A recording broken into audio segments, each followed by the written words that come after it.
نم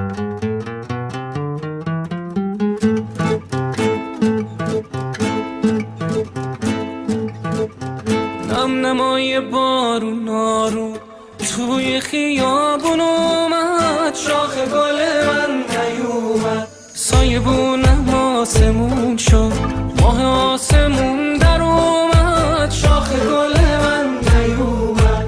وای همه گلا میدونن تو نیای بهار نمیشه، آب آرزوی قلبم بی تو لایزار نمیشه. وای همه گلا میدونن تو نیای بهار نمیشه. نم نمای بارون آروم توی خیابون اومد، شاخ گل من نیومد، سایبونم آسمون شد، ماه آسمون در اومد، شاخ گل من نیومد.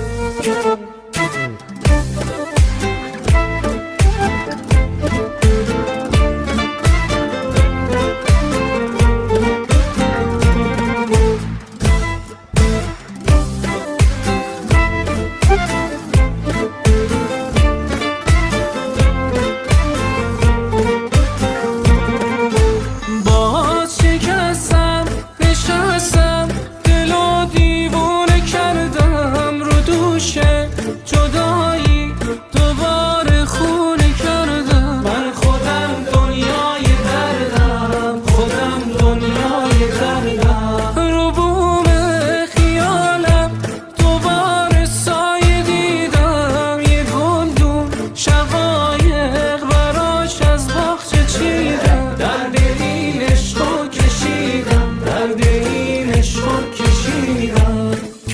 نم نمای بارون آروم توی خیابون اومد، شاخ گل من نیومد، سایبونم آسمون شد، ماه آسمون در اومد، شاخ گل من نیومد.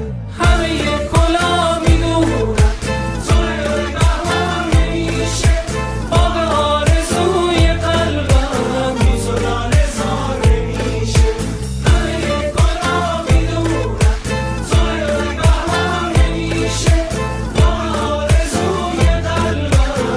تو لاله زار نمیشه. تابش عزیزی